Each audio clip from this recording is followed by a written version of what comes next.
ritual posture is the most ancient ritual posture of prayer and is called the Arans position. And whenever you see that, there's an indication of something primordial being struck, some note, some tone, which goes back to an archaic posture of body. And it's the body's postures that are the first mudras. And that particular posture, that particular mudra, actually was quite well known in medieval times, early medieval times. This is Saint Minas, and Saint Minas was made a saint because of a miracle that happened in the year 360 AD. Minas was a Roman soldier, and when he was killed in Asia Minor, he was immediately transported to the Egyptian desert, and in a very particular locale where there was a monastery. And it wasn't a very big monastery at the time. And then after that, it became a great place of pilgrimage, so that people from all over the ancient world, from, say, the 400s AD on, used to make special pilgrimages. And they would go to Egypt, which at that time, there was no Cairo. The Arab name for Cairo, Al-Fustad, refers to something happening in Muhammad's time. It was just an out-of-the-way place. Egypt meant Alexandria. And the great route of pilgrimage in the late antique classical world and the early medieval world, from about 400 AD, was that you would go to Alexandria, and then you would go out to the edges of Alexandria to the west, going along the lake, which was Lake Mareotis, with the Mediterranean Sea somewhat to the south of it. And there was a little strip of land in between the Mediterranean Sea and Lake Mareotis. And as that land went west, it rose to a rocky type of a ridge. And there at the terminus of that rocky ridge near the end of Lake Mareotis was an ancient site. And this ancient site was the turning place for pilgrims coming from Alexandria, going out, and at this ancient site, particular site, they would then go 19 miles north into the Sahara Desert to the monastery where St. Minas was miraculously transported.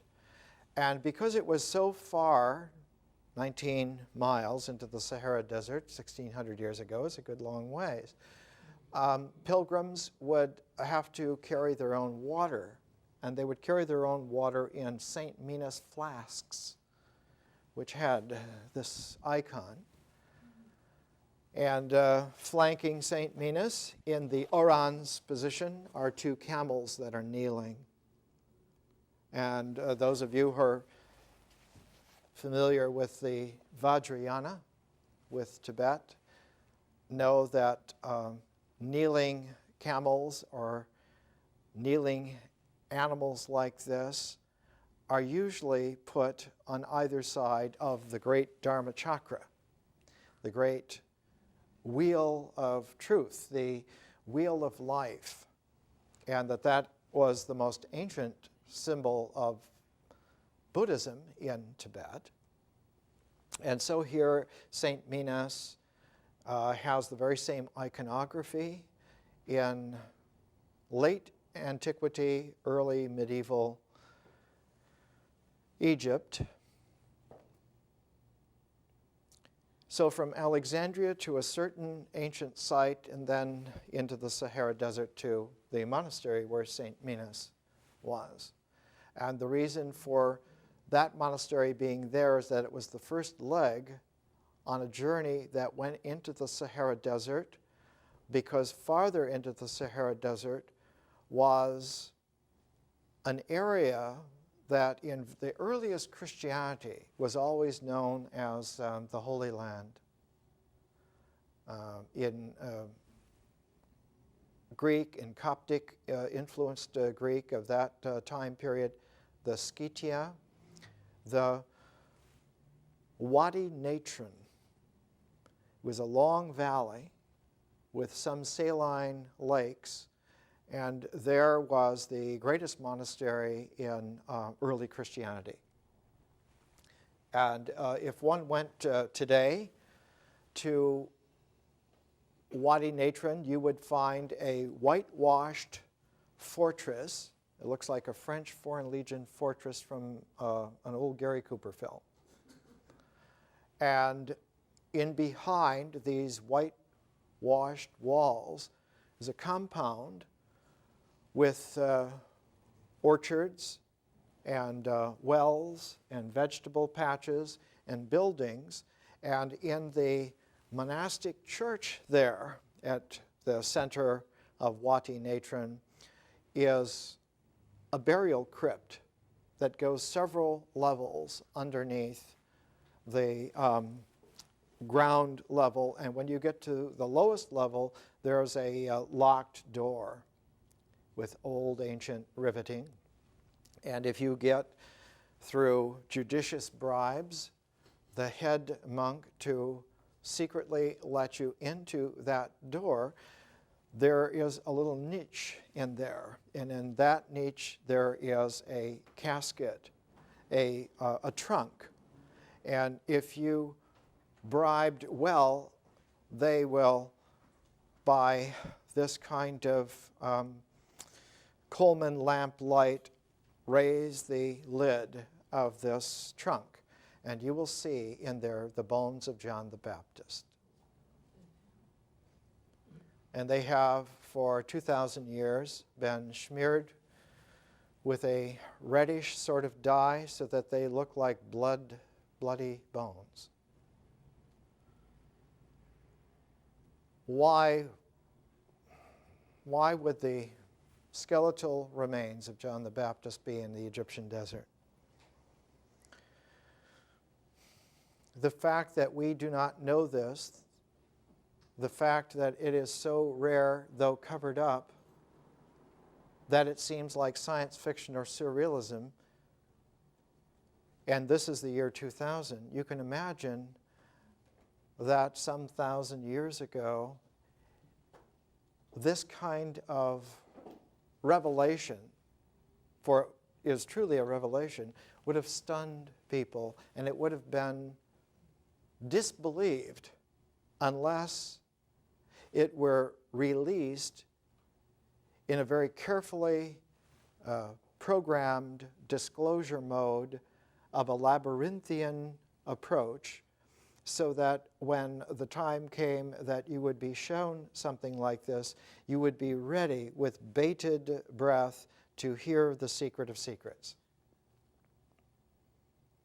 And so one of the books that we're working with now, From Ritual to Romance by Jesse L. Weston, is about that secret mission that the most esoteric meaning and understanding of life and of history, of our origins and our destiny, are wrapped up in some way in a pilgrimage to the mysterious, of the unknown, and the center of the undiscovered, and that all of this together is a choreography that cannot be talked about. That whatever can be said is said after you are shown, and you are shown not as in look and tell, but you are shown as you do something, as you do a pilgrimage. And all of this is a ritual drama, and language is subsidiary to the actions.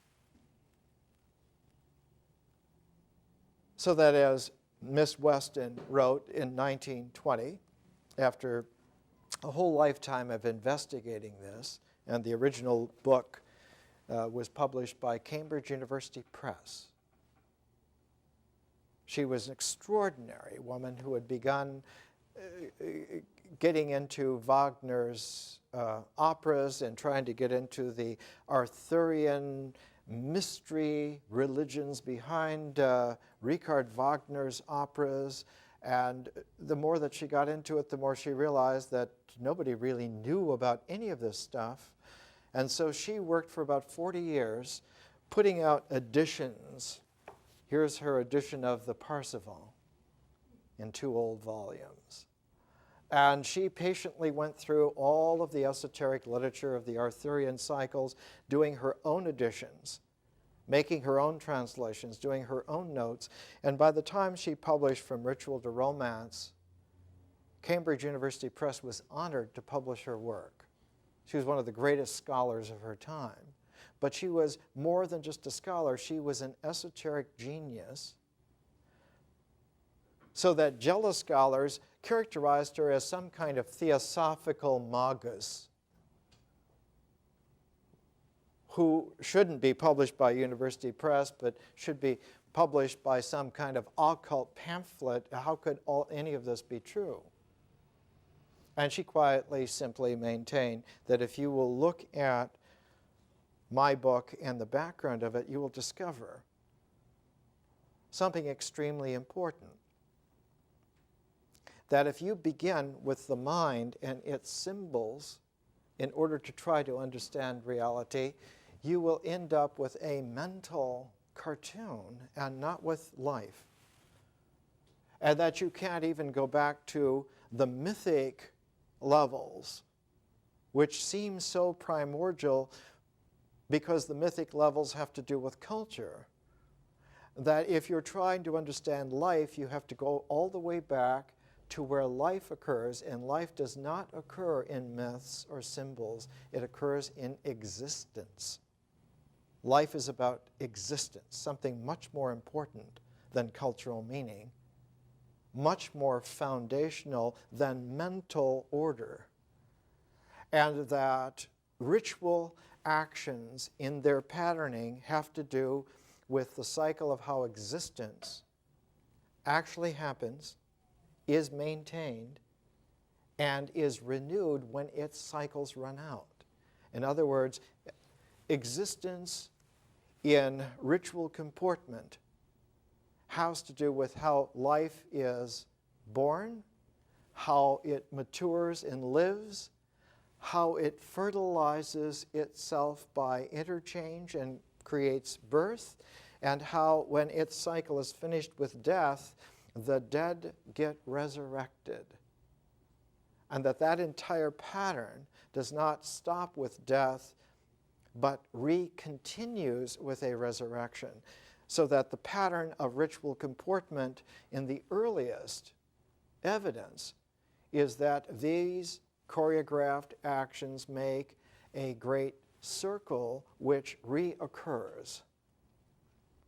That life and death are not a bar where they are opposed, but they are on some great circle, some Dharma chakra that reoccurs, so that the reality of existence is that this wheel of truth is spinning, and that we can and do over many, many, many thousands and tens of thousands of years come to inhabit the entirety of that whole cycle of life. We will have known everything. We will have been everywhere on that wheel, so that the entirety of the wheel of life, the entirety of life in its pattern, is familiar to us, is our true home.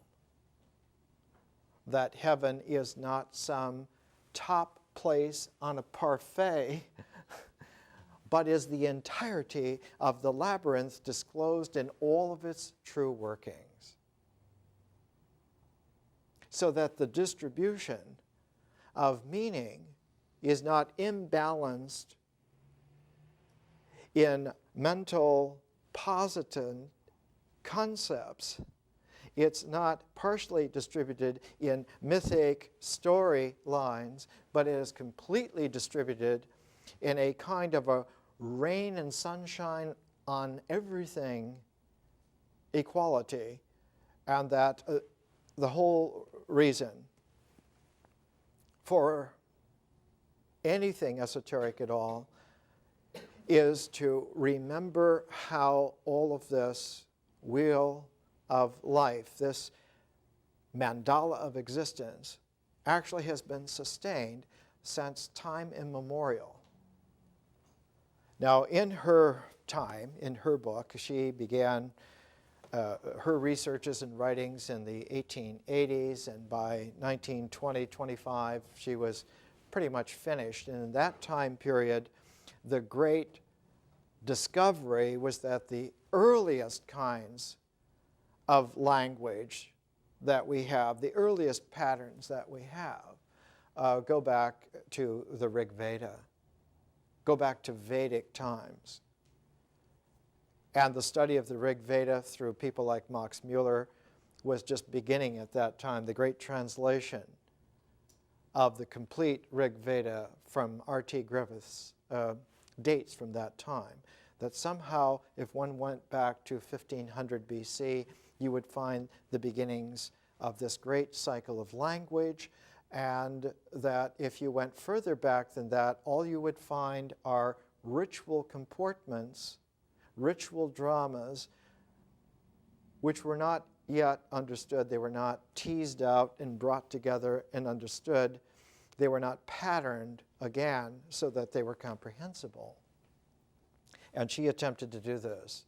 And so her book is called From Ritual to Romance. Because the ritual basis not only generates in its turn the myths, but the myths in their turn generate the symbols, and the symbols in their turn generate a romance, a visionary art form of presentation of the entire ensemble. So from ritual to romance means, how did we get from primordiality actions thousands of years ago to the fantastic art forms of the early 20th century, time when she was writing? And almost as if a confirmation of her type of outlook, of her life's work, of her body of endeavor, within a little more than a year of the publication of From Ritual to Romance, it produced the greatest work of 20th century poetry. It produced T.S. Eliot's The Wasteland. And he patterned The Wasteland on Jessie L. Weston's work. And it simply blew out the literature of the time. It was published the same year as À la recherche du temps perdu, Remembrance of Things Past by Proust, same time as Ulysses by James Joyce. But those were enormous works of stream of consciousness. What Eliot's Wasteland was a succinct epic of ritual comportment, so that reading through The Wasteland, one was reduced deeper than the symbolic and the mythic. One was brought back to the sobering ritual sequence of how mysteriously existence emerges from a mystery and emerges intact, so that its deepest harmonic is of the mysterious and not of the polarized material world. That the material world will always take the shape that mysterious harmonies make. That if you just take dust, you put a handful of dust on a surface, and you put an energy current into that surface, the energy current will arrange that dust into wave patterns. In fact, a Swiss occult genius named Hans Jenny in the 30s and 40s did just that. And he showed that different vibration modes will make different patterns out of the dust. The dust will arrange themselves by the sound wave patterns. So instead of being just dust, they look for all the world like esoteric snowflakes. So that T.S. Eliot's The Wasteland, which achieved its form not just because of T.S. Eliot, he really was not very primordial.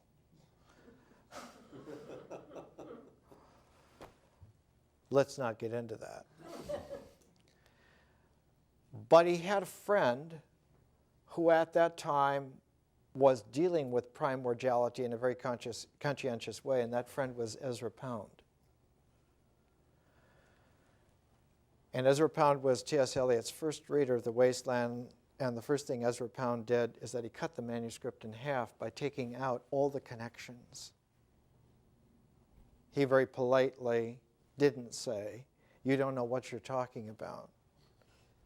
But what you're saying is so primordial that your readers will not know what you're talking about either, but they will feel it. Because T.S. Eliot was not like W.B. Yeats. He was not a mystical genius. And he wasn't like James Joyce. He wasn't a language magician. And he wasn't like Proust. He wasn't a master of consciousness at all. But when Ezra Pound got through pruning Eliot's manuscript of The Wasteland, it came to be exactly what it is now. And had an occult birth worthy of the greatest mysteries of antiquity. A woman, a royal, noble woman, put up the money to publish it, not as a book, but as the first issue of a magazine that I think only lasted an issue or two, called The Criterion. And The Criterion was financed by Lady Rothermere while she was studying with Gurdjieff in Paris, dancing nude to mystical music out near Fontainebleau. And someone like Ezra Pound just loved hell out of this fact. That this bank clerk, T.S. Eliot would work for a bank. This bank clerk, who had been born in St. Louis, Missouri, had gone to Harvard and was going to be a philosophy professor. His PhD thesis was on a philosopher named Bradley, F.H. Bradley, whose great work was Appearance and Reality. And Eliot, who was primed to the teeth with Appearance and Reality of having studied at Harvard for 4 years to do a thesis on Bradley, went to England and was captivated by the elegant manners of a cultured people and decided that he would stay there and wrote The Wasteland in that kind of interface. But it was Ezra Pound who edited it down so that when you come to The Wasteland, it has 5 parts. It's like the fingers of a hand, and if you hear the sections, you can see what kind of sparse, ritual, hieroglyphic cycle Pound extracted out from the bank clerk's writings. The first section is called The Burial of the Dead. And right away, it's about the ritual of death. The second is called A Game of Chess. Chess has a board which is 8 by 8, so that it has 64 squares, just like the hexagrams of the I Ching. And they are equally black and white, yin and yang.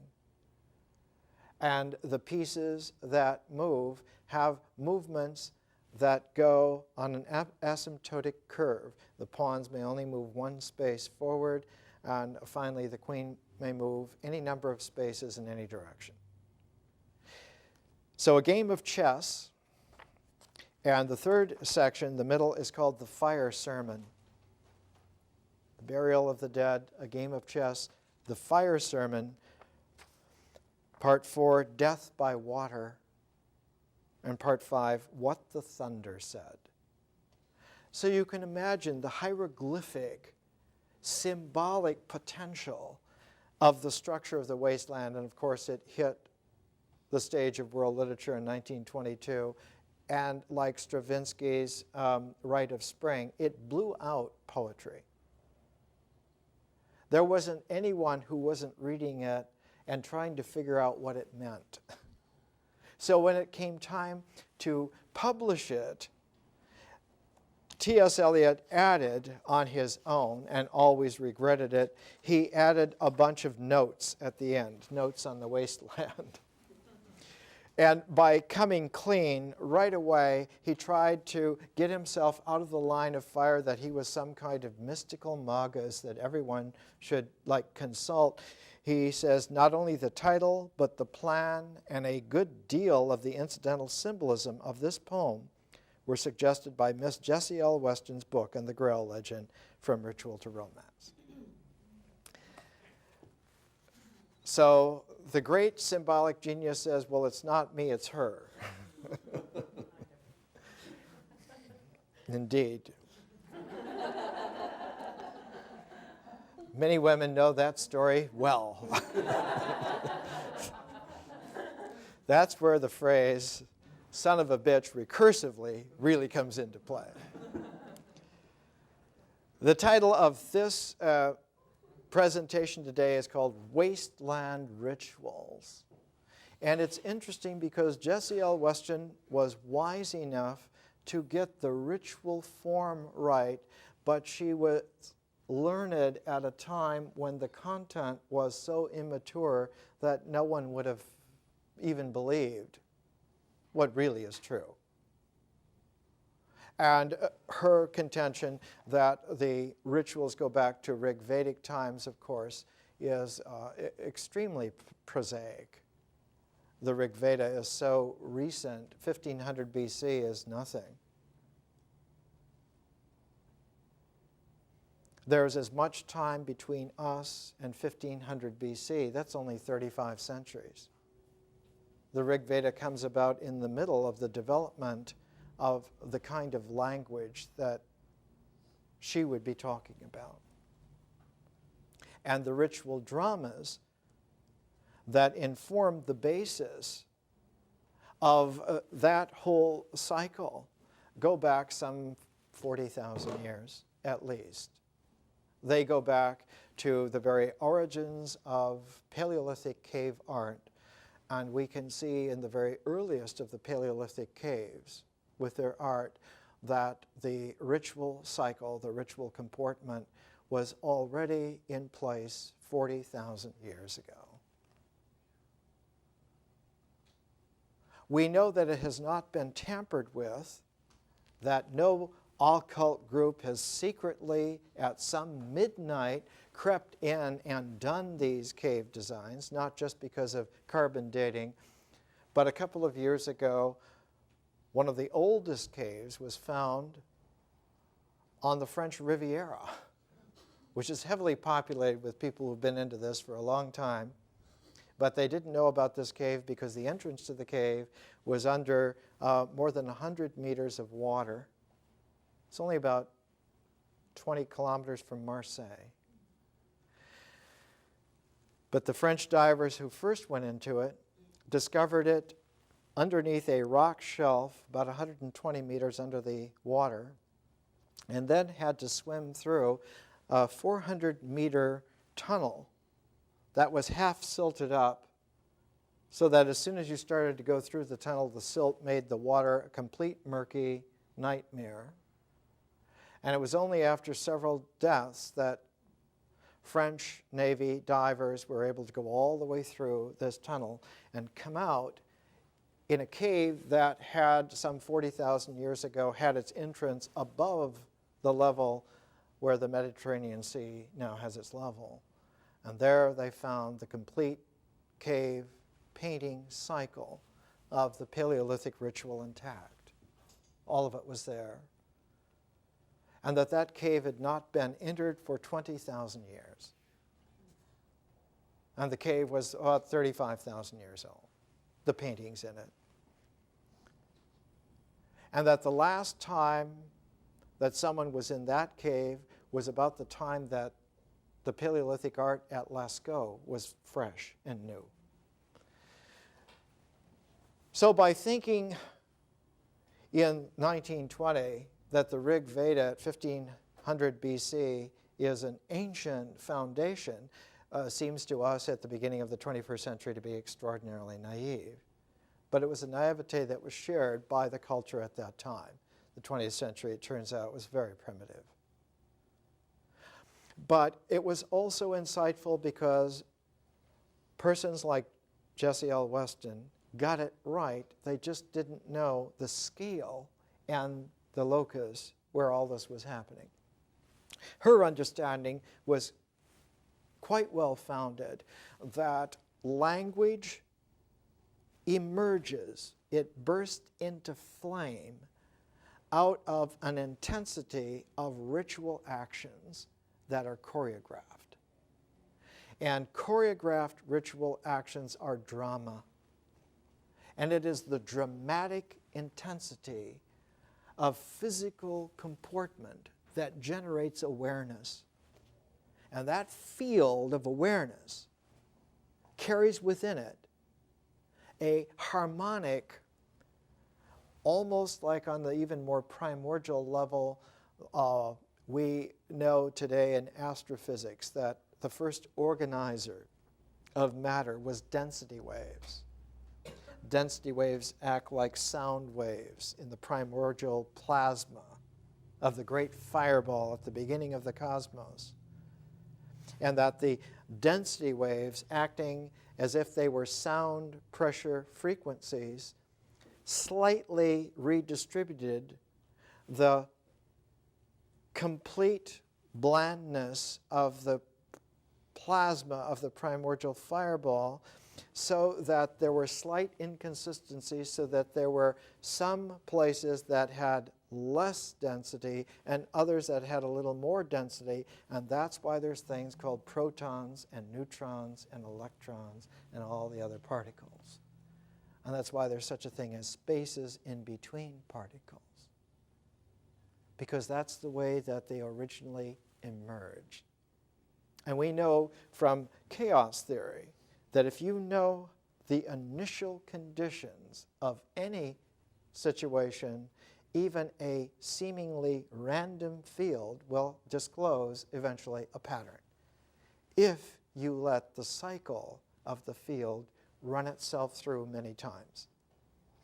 So that the criteria is to know the starting point and to know the frequency of the cycle and to have the patience to just let it run.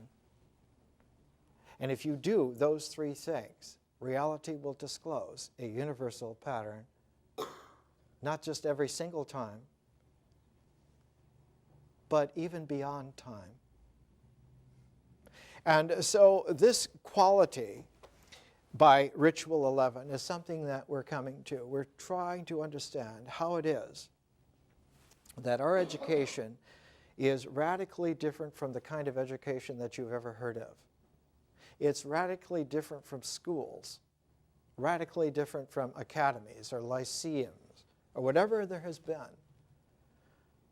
Because it's the first education that goes back to a Paleolithic ritual comportment, but goes back to an astrophysical understanding of how form and process occur, and brings it current into the 21st century in such a way that we can understand who it is that is understanding, and what are we understanding, and what is understanding, and how and why would all of this occur in the first place. So we're taking a look at the way in which a sequence has a process functioning operator within it that gives an energy frequency tone to its motion in time, and is styled its dynamis and gives an intensity, the energeia, to its spatial manifestations, so that time and space have a dynamic and an energy together, and that all of that can be understood, can be appreciated, only if you actually participate in the doing of such a cycle. That otherwise, reality is sealed off in such a way, not because it's sealed off by somebody who doesn't want you to know, but it's sealed off because you are not such a being as could disclose to yourself what is true. And so an education like this is all about, as Plato would call it, aletheia. It's about truth, but not a truth or someone's truth or the truth, but simply how we disclose to ourselves with increasing achievement, increasing sophistication, so that our physiological awareness, which is primordial, comes at some threshold of fullness to generate the beginnings of intelligent language. And that beginnings of intelligent language are not concepts, but they are dramatic interchanges. The very first qualities that come out are names, nouns, and verbs, actions.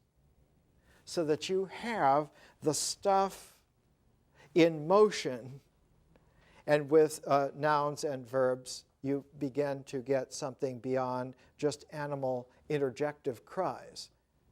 You begin to get the beginnings of language.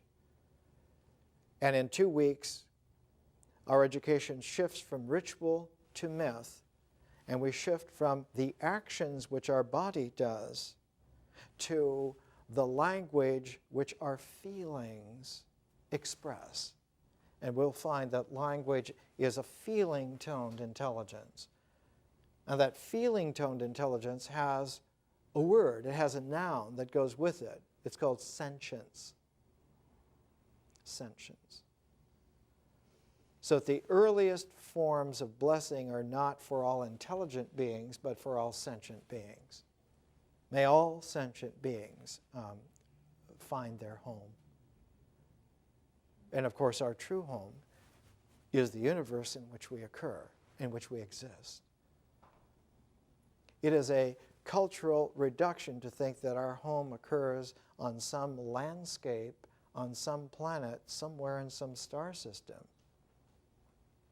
All of that is a delimiting that belongs, first of all, in a culture, and second of all, in a civilization overview.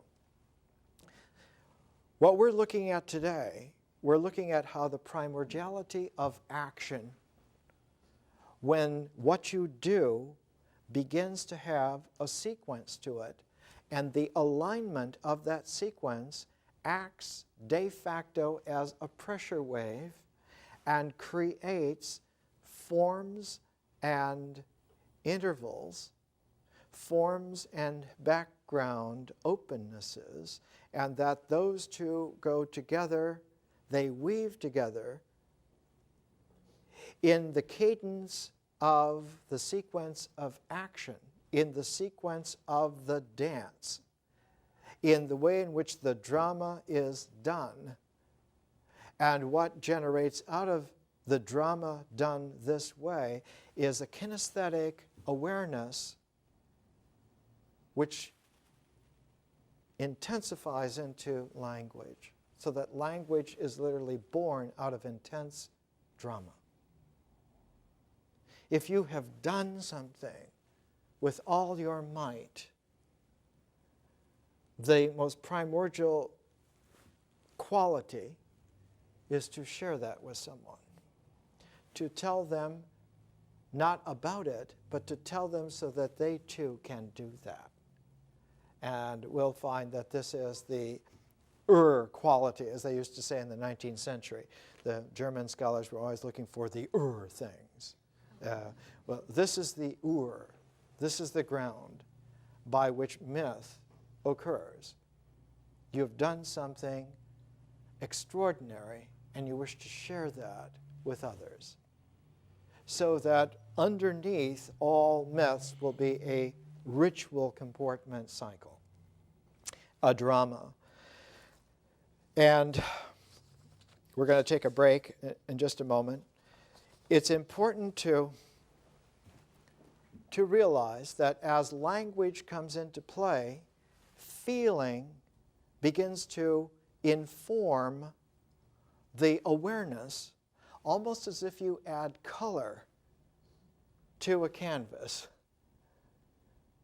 If you do an ink painting, like a sumi-e, you can do that as a ritual comportment without any myth whatsoever. It's called Zen painting. As soon as you add color, you get a feeling tone that suffuses. And a light wash of blue or a light wash of green on a sumi-e ink painting changes, transforms the ritual into something mythic, into something feeling toned. And awareness changes by its kinesthetic condensation into sentience. Into sentience. You may not be able to intelligently say what it is, but you certainly feel that it is, and that what that is shareable. So we'll find that on the mythic level, culture is born because it brings people together in a communicative community. Even the words have the same origin, the same root. A communication community is a culture because they have shared together ritual comportments, and they know how to do it together. So that the sources of community do not go back to political theory, they go back to ritual shared awareness. Let's stop there and we'll take a break.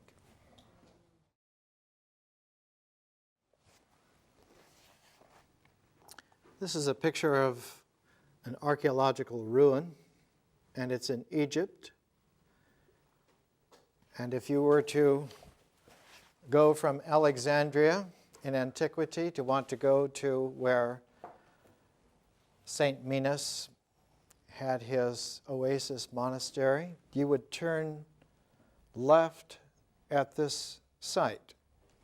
And this little courtyard with the temple in it was called in antiquity Taposiris Magna. Magna means great. Taposiris, it has something to do with Osiris, the Egyptian god of resurrection.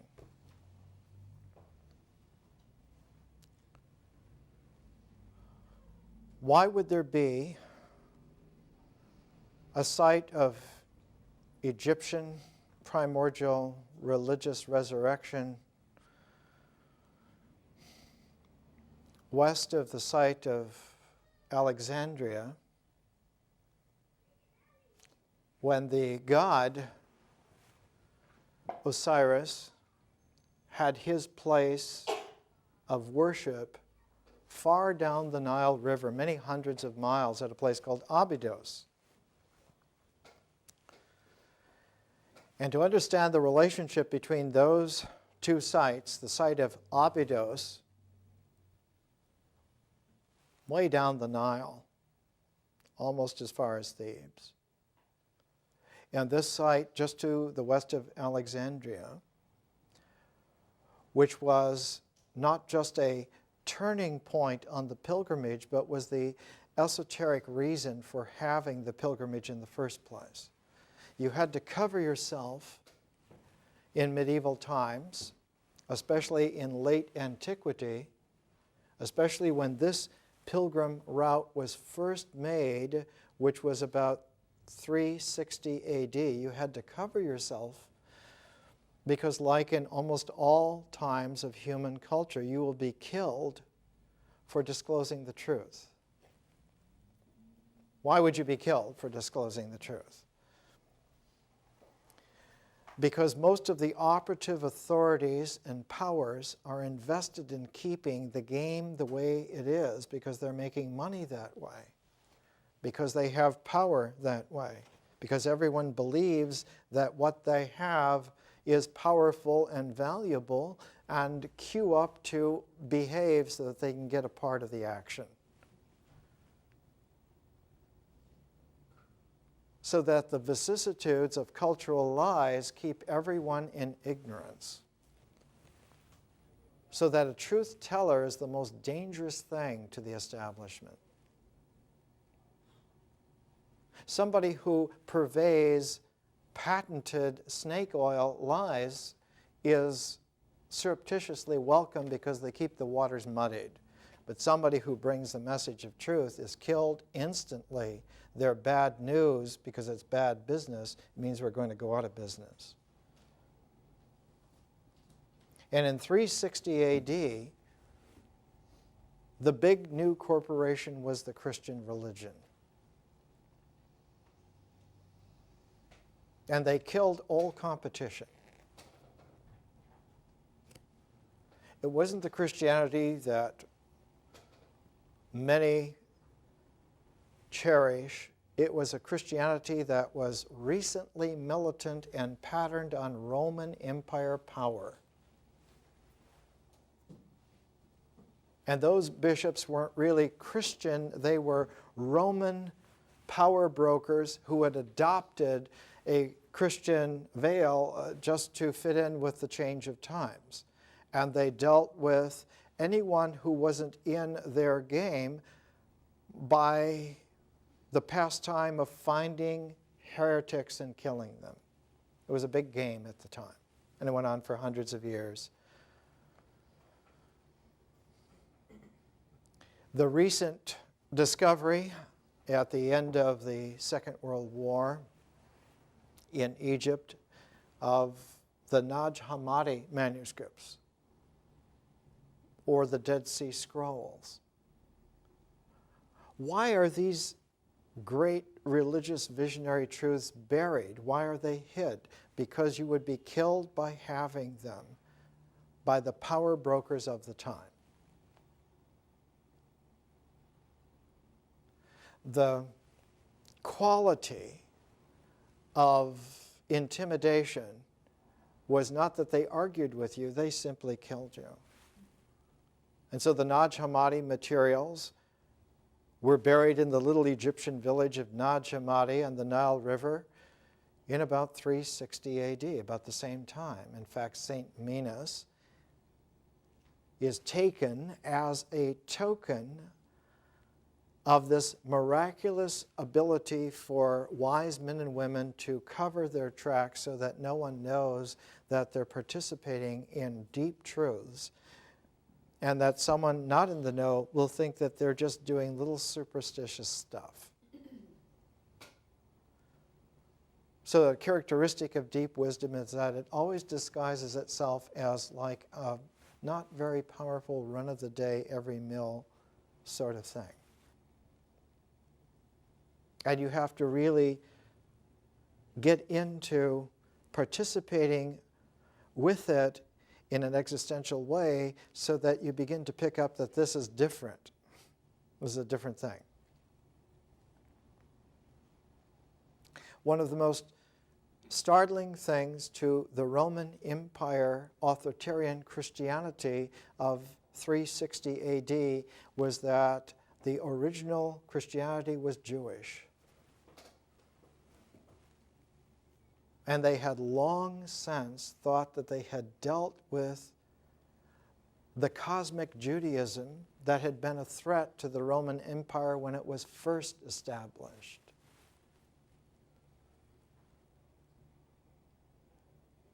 And that the first establishment of the Roman Empire by Augustus Caesar, he learned from his uncle Julius Caesar how to handle power so that your own power brokers don't kill you.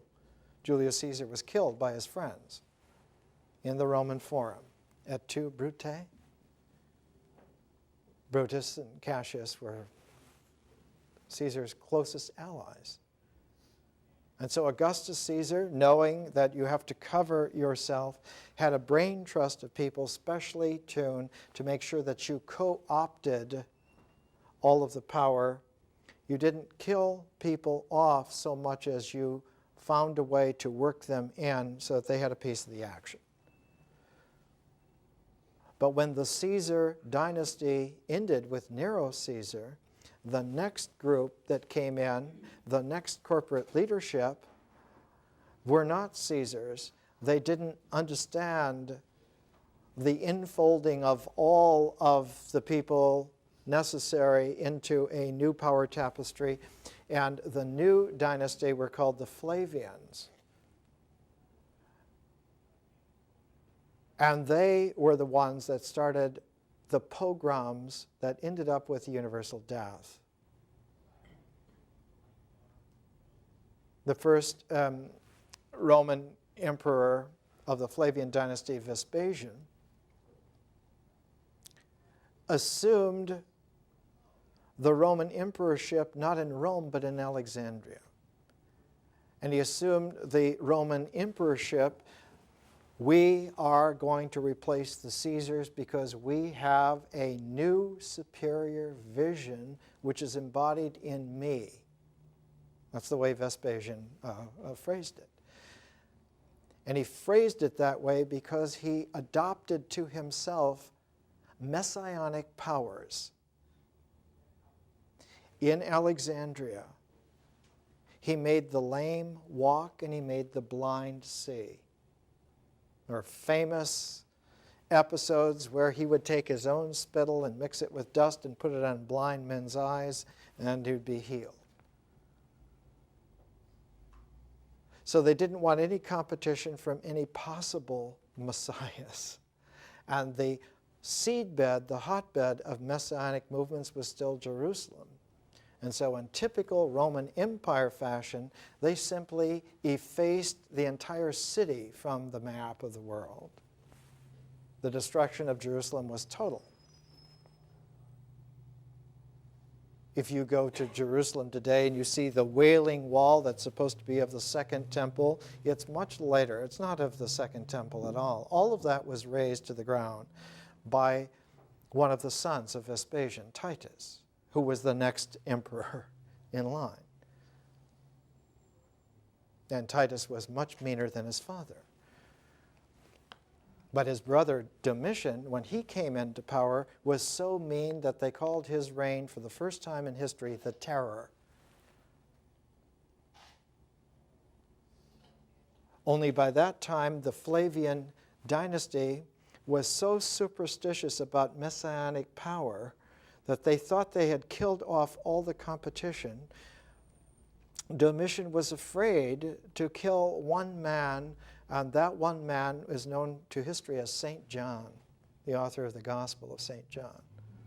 And he was so superstitious about St. John because he carried a charismatic, cosmic Jewish power, because he was not some kind of figure from a hierarchy of religious establishment where you could buy someone off or influence them or terrorize them. St. John carried a charisma of the original teacher. And so Domitian, instead of killing him, decided that he would exile him to an island off what is today the coast of Turkey in the Aegean, the island of Patmos. And he had it picked so that it was symbolically perfect. Patmos is a rocky little island that's shaped like a ship. It's shaped like a ship that doesn't go anywhere. A static, frozen rock ship that will never go anywhere. And he put St. John on that island under guard so that he could not talk to anyone, could not leave. And it was there that St. John wrote the Apocalypse, which eventually pulled the plug on the whole Roman Empire until the Roman Empire learned that you can make money with apocalyptic games.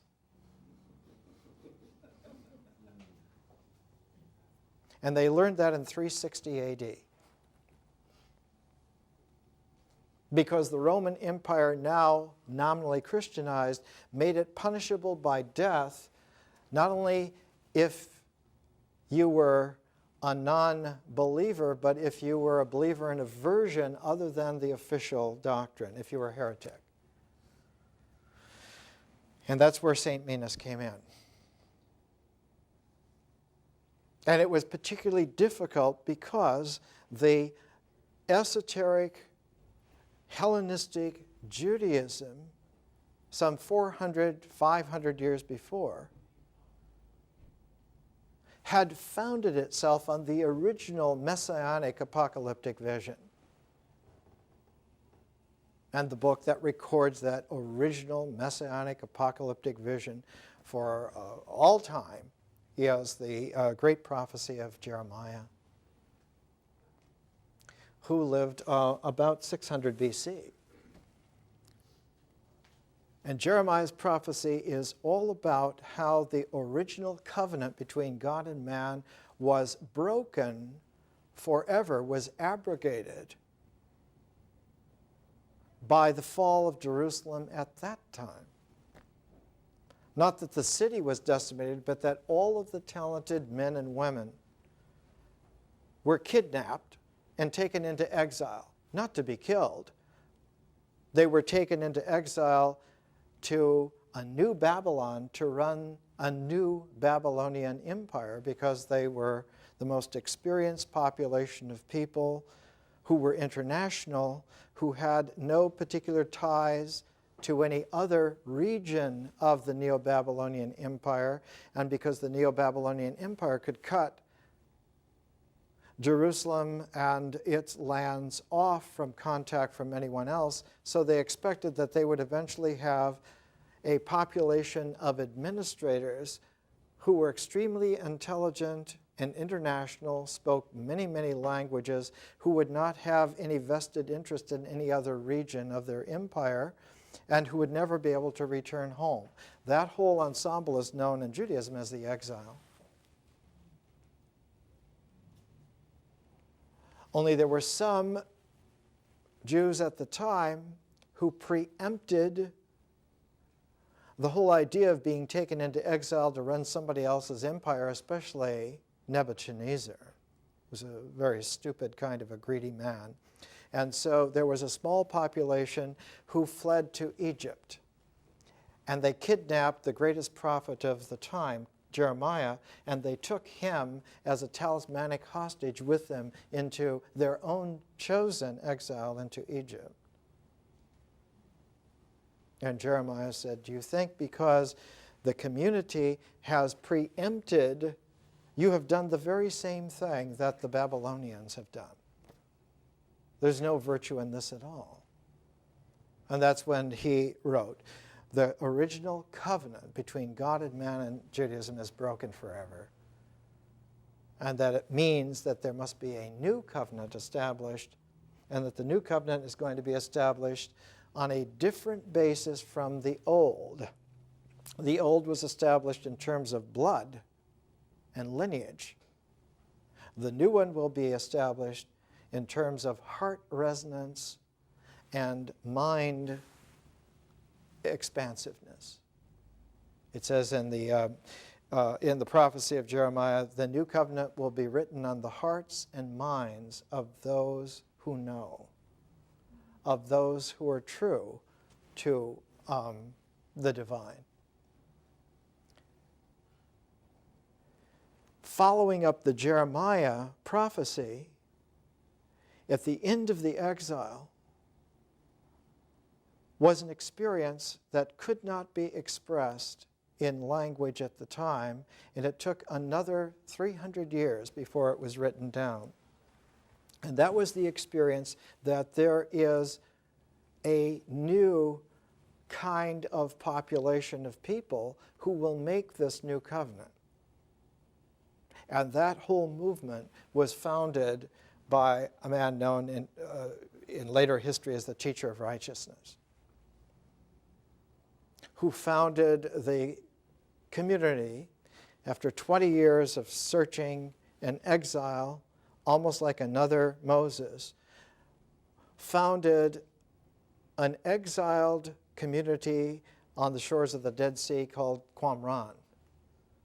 And the Dead Sea Scrolls are the writings, the apocalyptic, messianic expectation writings from the book of Daniel, tracing itself all the way back to the exile and to the prophecy of Jeremiah.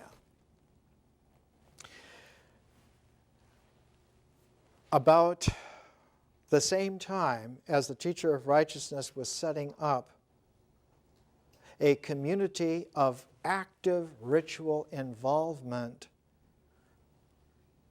the active life, another branch of that same group of people, Hellenistic Jews, set up an interior branch so that instead of just having the active life in an exoteric way, there was another branch set up for the interior life in an esoteric way. And that branch was set up outside of Alexandria, right next to Magna, Taposiris Magna. And it was called the Therapeutai community. Therapeut in Greek, the Hellenistic Greek of the time, means a healer. Someone who is able to heal from the inside out. Someone who heals by spiritual resonance and not by pharmacological strategy. It's a different thing.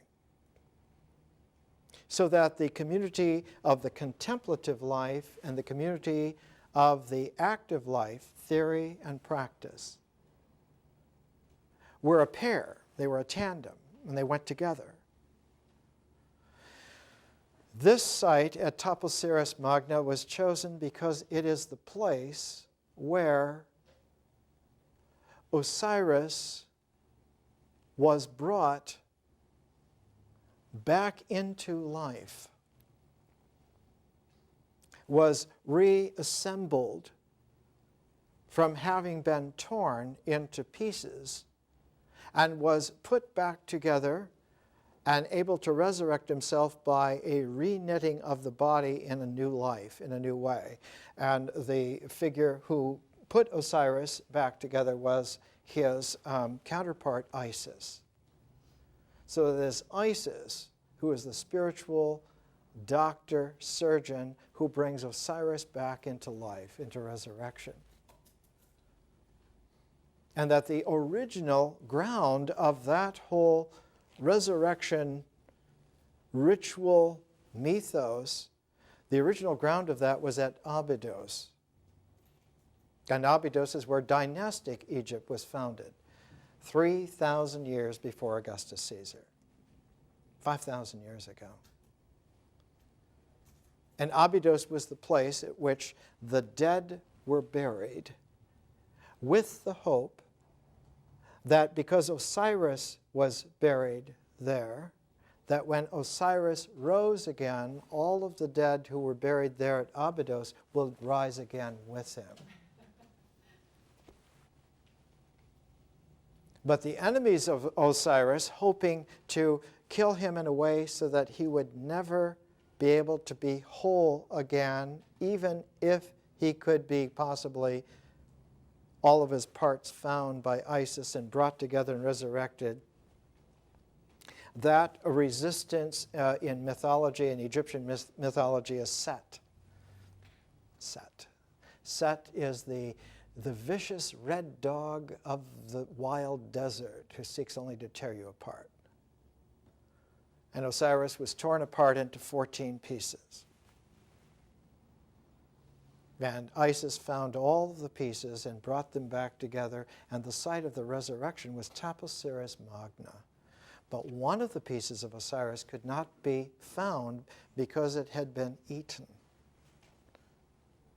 Osiris's phallus was not findable because it had been eaten, and had been eaten by a fish in the Nile River, the Oxyrhynchus mulmurus, particularly ugly-looking fish. And the Oxyrhynchus mulmurus was a bottom feeder. The Oxyrhynchus Morpheus, feeds in the murky sediment at the bottom of the Nile River and has no ability to see, but sees by a kind of physiological radar. Its body sends out electrical impulses, like sonar more than radar, and finds its way by a kind of bat-like sonar. This is the origin of why there's so much fish symbolism in early Christianity, and why in the Grail mythos there's a fisher king. And that the point of from ritual to romance is not so much that that whole ritual cycle goes back to the Rig Veda, which it doesn't, but it goes back to the Osirian Egyptian religion of about 5,000 years ago, and has a great deal to do with the land in a very special way, because Egypt was a very special land. If you look at Egypt, it's fertile only along the Nile River and into the delta. If you take a long view at Egypt, what fertile Egypt looks like is the brain and the spinal column. It looks like a neurological system on the desert. So the tissue of the desert is only able to sustain life if that is completely in order. And Abydos was that chakra place in that neurological landform system where one would find the Anahata chakra, the heart. So that resurrection heart of that neurological religious shape on the land was where Osiris was buried. There was a temple there in the first dynasty, a man named in history as Narmer, sometimes Menes, founded dynastic Egypt. That is, brought together two halves of Egypt into a single entity called dynastic Egypt, and Dynasty I had its fount there at Abydos.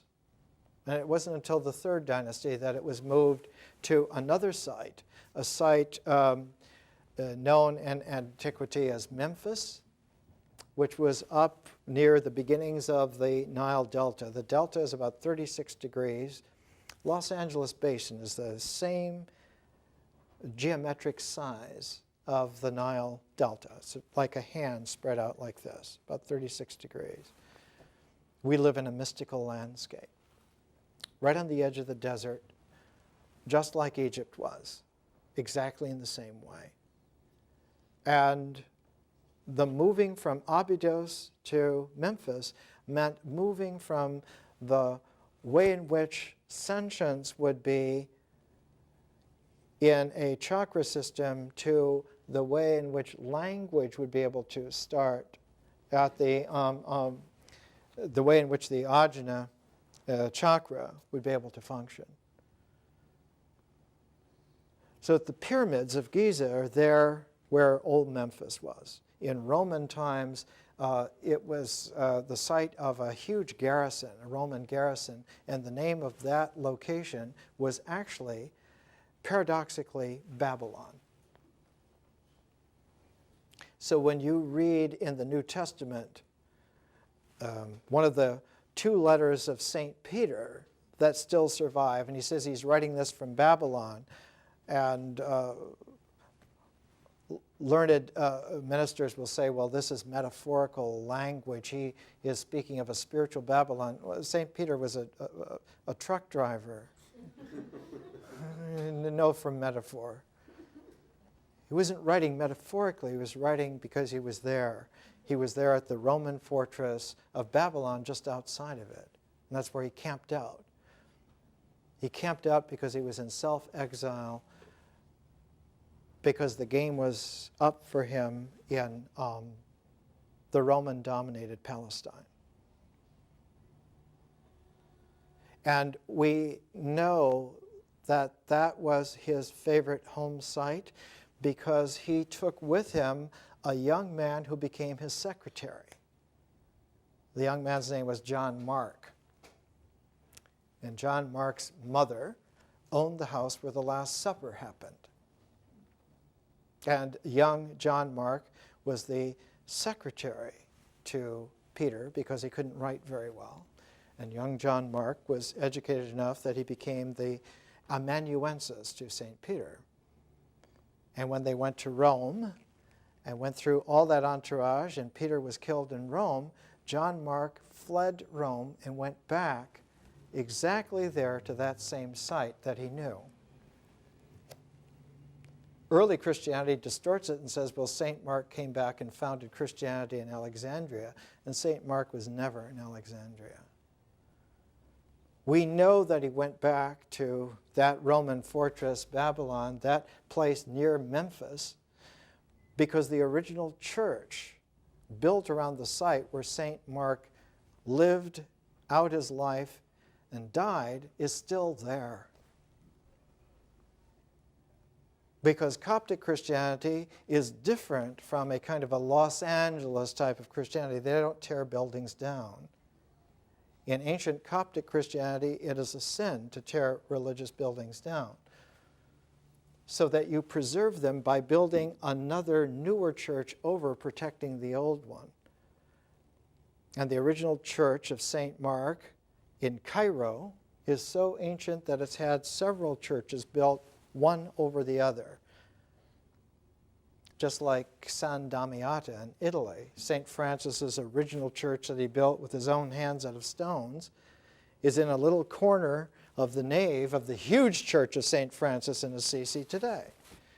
And if you go to Cairo, you will find the church of St. Mark is there, and you can go through the various levels, and you can come to the most inner room where they still preserve the lectern and the bench that St. Mark used about 70 AD, about the time that Jerusalem was being effaced from the earth. And that's where he was. Because the Alexandrian community had nothing to do with Peter and Mark's kind of Christianity. It had a Jewish basis to it and a completely different take on it. It didn't make any compromise with Rome. It made no compromise with the kind of developing, quote, Christianity that was there, because the Alexandrian tradition was already so viable 20 years before Mark was ever mature enough to be a secretary, that we know, because in the New Testament there is a letter, it's called the letter to the Hebrews, epistle to the Hebrews. And it is written by Apollos of Alexandria. And it was preserved because for centuries it was thought to be a letter of Paul's. Because no one could read Greek enough in the Middle Ages to know the difference between Paul's Greek and Apollos' Greek, which is a monumental difference.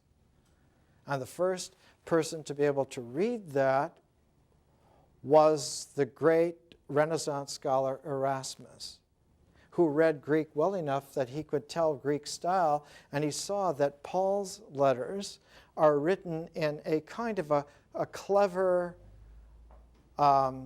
Greek which has a Roman kind of a background, a Latin kind of a context, whereas the letter to the epistles is written with a Hebrew background and is shaped like a classic Hellenistic Hebrew sermon.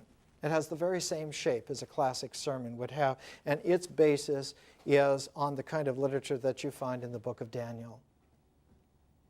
It has that kind of a structuring.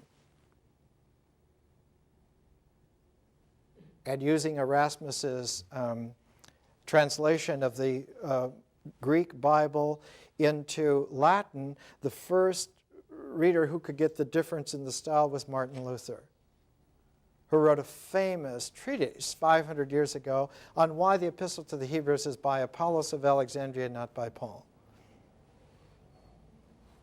And in the epistle to the Hebrews, Apollos says, writing about 45 AD, that's 5 years before Paul even had a mission, he says, we know about this new vision because we have a cloud of witnesses who have seen the way in which it originally was revealed and happened.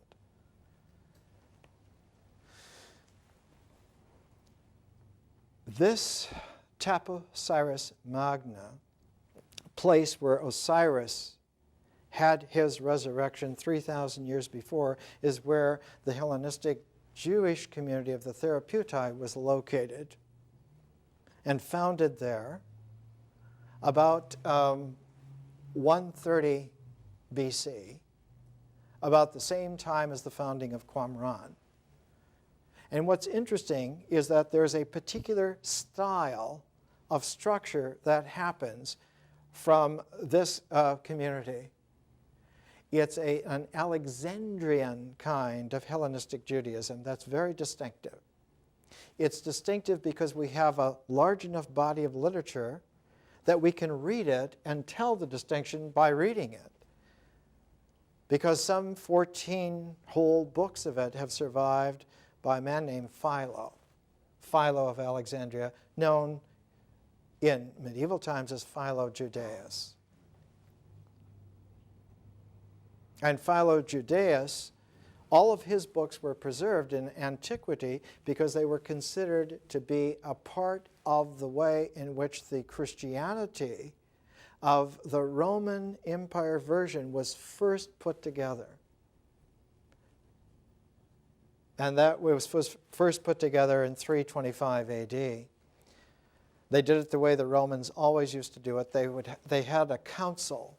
That is to say, they had a meeting of all the heads of all the regions brought together in one place, and no one left until they all agreed to see it in one way. And then they reported that way to the emperor, and the emperor said, that's our way. Anyone who deviates now is in for it.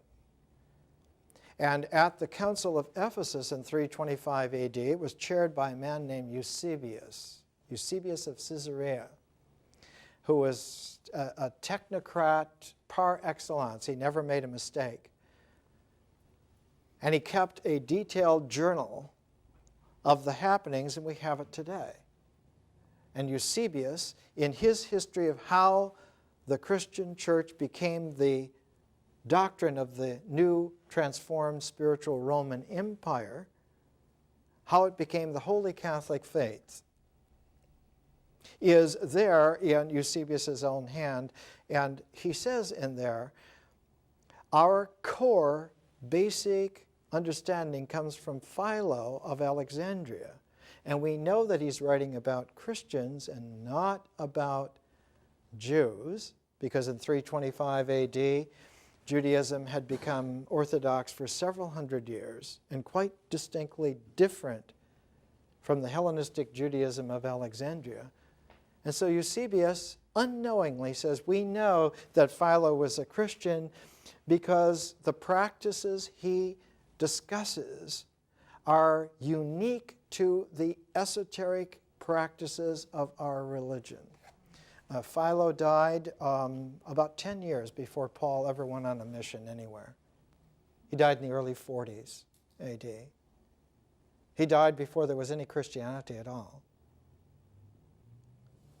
And no one at the time put it together.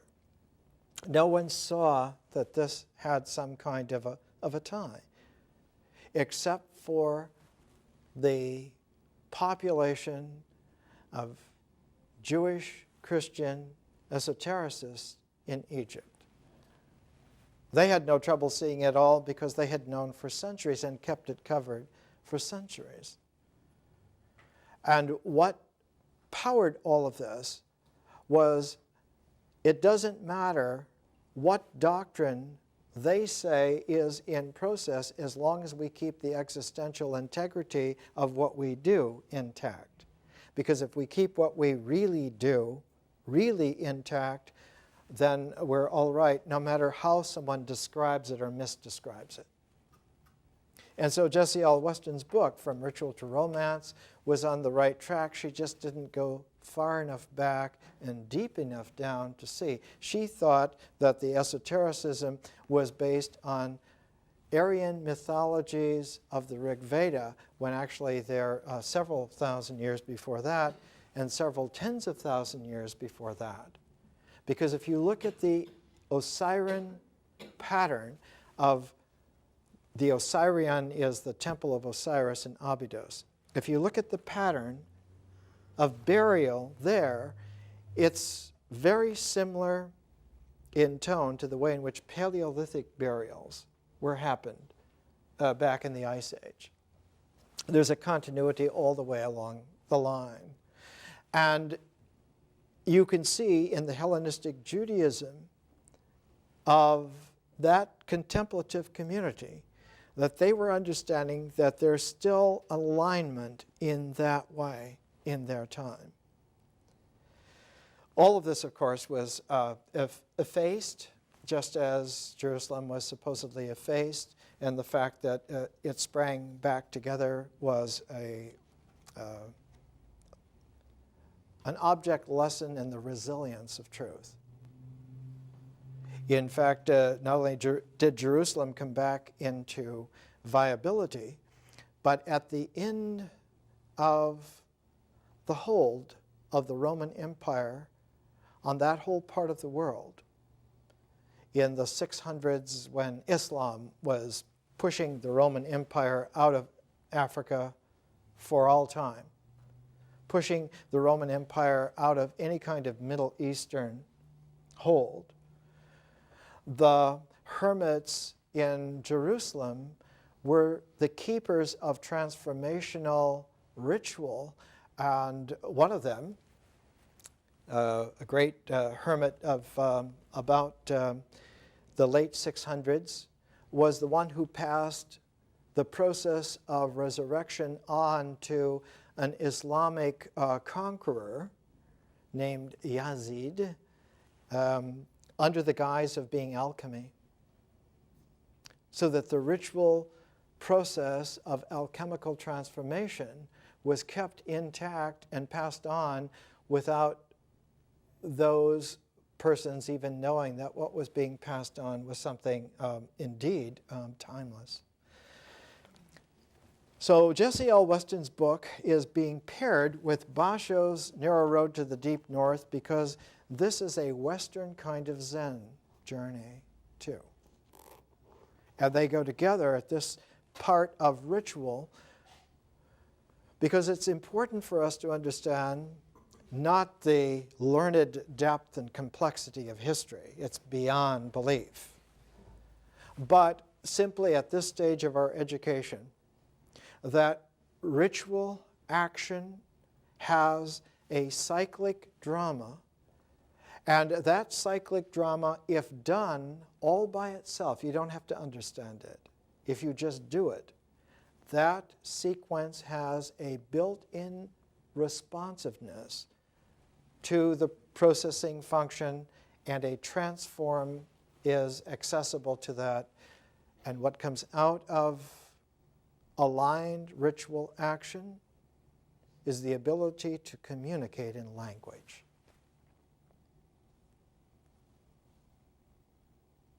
There is hardly anyone in antiquity who would have been able to read the hieroglyphics. The massive walls and corridors of hieroglyphics on the inside of the pyramids, there was hardly anyone literate enough to be able to read that. But the confidence was, you don't have to be able to read it. It just has to be gone through in the right sequence by exposing yourself to it, and that exposure is where the kinesthetic awareness gels and sets and makes you responsive to the only word that you have to recognize, and that is your name when called to rise from the dead. More next week.